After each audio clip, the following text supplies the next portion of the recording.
The biggest question I get is, how do I go about transforming an organization that is not customer driven and is not employee centered? Stay tuned to this video series to find out exactly what you need to do to move in the right direction.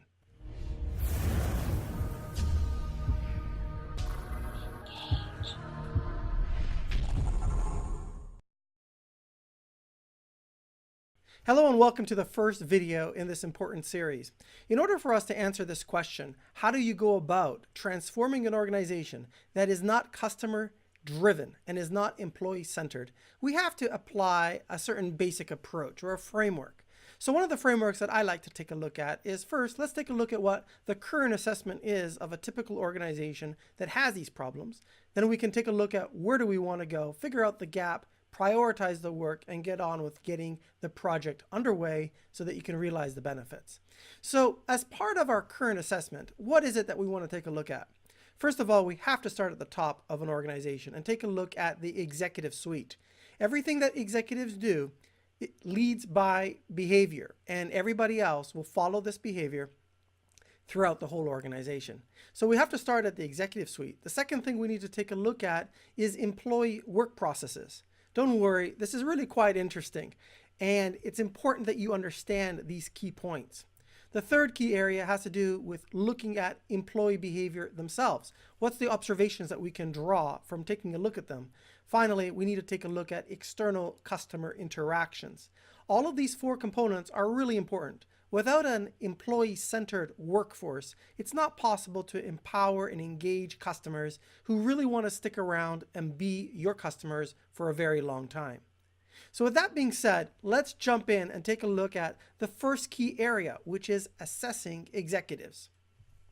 When we assess executives, it's very important that you have the executives on board in any organization, because if you are going to go about trying to be objective and taking a look at the executive suite, and the executives are very comfortable with the way things are operating right now, and they don't want to rock the boat, so to speak, you're not going to get very far. So step number one is having somebody in the executive suite, ideally a customer experience officer if you have one. If not, it really has to flow from the CEO downwards, who is committed to the idea of taking a serious look at how the business operates and how customers are treated. So the first thing that we need to take a look at is the attitudes, beliefs, character traits, and habits of the executive suite as it relates to how they work with the employees and ultimately how they work with customers. So the way I want you to remember this is ABCH: attitudes, beliefs, character traits, and habits. So one of the things that we need to consider when we look at each of these is, what attitudes does the executive suite have in relation to the employees? How do they regard employees? Are employees considered resources, interchangeable, movable, or are they considered as individuals that each have their various strengths, weaknesses, and opportunities for growth and opportunities to contribute to the bigger picture in an organization? It's important to understand how the executive suite sees the whole idea of interacting with a team and interacting with customers, being able to lead by example. What are their beliefs about how customers should be treated? But more important than attitudes, beliefs, and character traits, what are the actions that are being taken that speak so much louder than words, as demonstrated by the habits that the executive suite has? These are all critical things that need to be assessed and need to be looked at. Because without really understanding how the top line management really thinks about the organization, thinks about empowerment, thinks about how to go about getting the most out of people, it's not possible to move forward. So you have to have this current baseline assessment. It's important to capture the voice of the executive. This is a term I've borrowed from the voice of the customer analysis. I'm applying it to the voice of the executive, because the more we can understand about how executives think and what they do and how that is or is not congruent with what they say, the more we'll get to the root of how we can do a turnaround. The next key thing we want to take a look at is the leadership and the vision of the organization. I know what you're thinking. We've been through this before, right? Leadership is important. Well, it really is important. If you don't have a leadership team that is really committed to taking responsibility for the organization and for the interactions with customers, and exhibits pride of being part of the organization and leading by example, how can you expect employees to lead by example? Other employees, and ultimately to lead customers.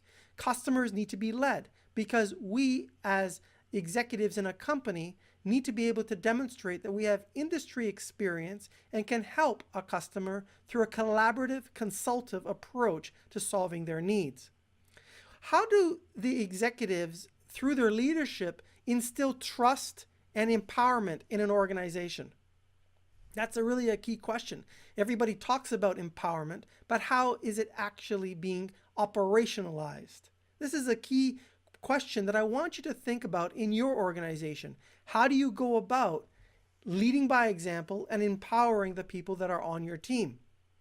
One of the other things that you can consider is taking a look at 3 different types of moments of judgment. A moment of judgment occurs when somebody in the executive suite interacts with an employee or a customer and a perception is formed.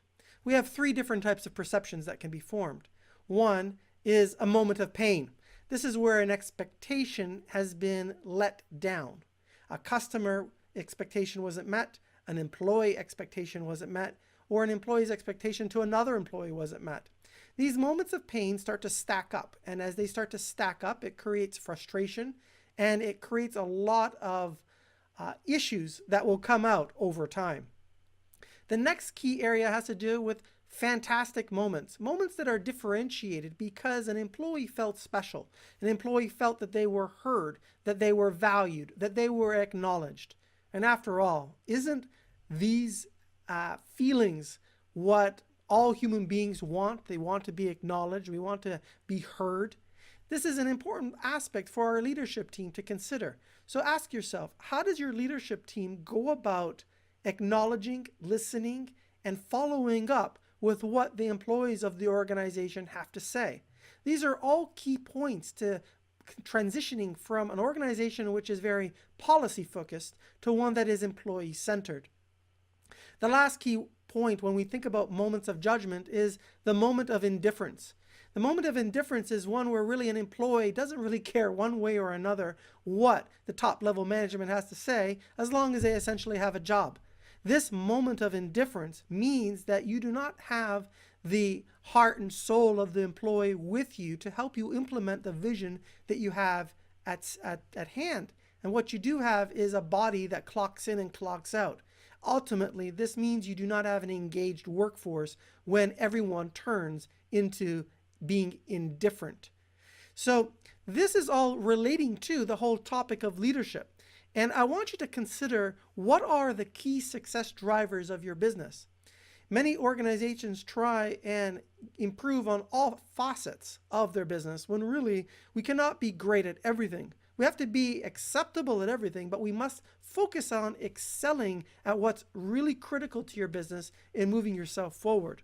So focus on those core competencies that you have. And in order for you to do that, you have to, of course, identify them. So the next question I have for you is, how well do you really know your employees? I mean, seriously, I'm not talking about knowing that you have an employee named Sally who is 35 years old and has been working for your organization for the last 5 years. I mean, what is Sally's career path? What are her motivators? What does she want out of her career and her position within this organization? How does she feel that she can best contribute? What is she passionate about? What are her values, beliefs, morals? Really understand who your employees are.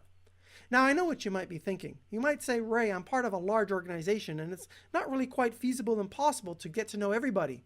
Well, to a certain extent, I can understand that. But for the people that you are in direct contact with on a very regular basis, and I would even say one level down from that, so that you are the manager once removed, you should have a very clear understanding of who you're working with. Now, let's suppose that you're in a very large organization, and let's say that you have 6 direct reports, and each direct report has 6 to 10 people. So you would say, well, that's 6 times 10, that's 60 people. Well, 60 people, you can get to know 60 people over the course of a year and understand who they are by making time to get to know them, to pay attention to them. And ultimately, by being able to understand these individuals at a level that is greater than just focusing in on the task at hand, you will start to build loyalty. You'll start to build loyalty because the employees will see you as being invested in their future. That's a key point. When employees feel that management is invested in their future and cares about their future, you will start to see that employees start to care about the vision that the executive staff wants to project onto an organization. Now, the next key piece that I want to share with you when we consider looking at the executive suite is how does the executive suite communicate? Communication is one of the most important skills any professional has. It is particularly important when we take a look at the executive suite.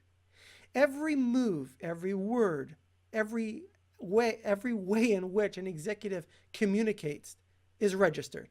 It's registered based on looking at the body language, the tonality, the words that are used. It's registered to understand and make a judgment call if the executive is authentic, if the executive is transparent, and if the executive is somebody that can be trusted. So what I want you to do is to think about how you communicate with your team. Think about the different tools that you use and the frequency that you meet with your team, the tonality of your voice, and ultimately, how much do you really encourage feedback? Now I know what you're going to say. You're going to say that we have an open door policy here at our company, and that's great. However, I've been in many different organizations with open door policies, and the truth of the matter is, it's open as long as you don't really ask the really hard questions. Let me give you an example of a hard question that an employee should be empowered to ask. Here you go. An employee in an organization should be able to go to the CEO and ask a question like this.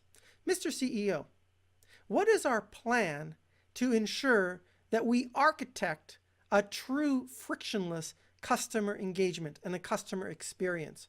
How do we ensure that every aspect of how we engage with our employees and our customers is frictionless, such that we build loyalty both with customers and employees? See, that's a hard-hitting question. If you don't feel comfortable to ask that question to your executives team, then there is a challenge, because we say, or many organizations will say, there's an open door policy, but you feel uncomfortable asking questions like that. Or perhaps you want to ask a question such as, how are we adding value in our sales and marketing process? Ask that question to an executive team member. And if you feel that these are hard questions to ask, it means that the organization is not as open as it should be. Organizations that are truly open are willing to entertain the hardest questions that can be asked, and not only entertain them, address them in a public forum. And you will be amazed at the transparency and authenticity that is communicated to the workforce, and how people will stick with you in good times and bad, because they know that they can trust the executive team.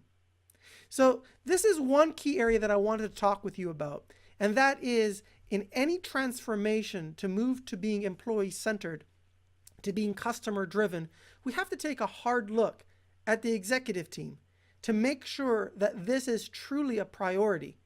And you'll find out very soon in a subsequent video, what do we need to do if it's not possible to have an alignment with an executive team that lives up to these expectations. So stay tuned to our next video, where we're going to talk about the next part of the series, and that is taking a look at employee work processes.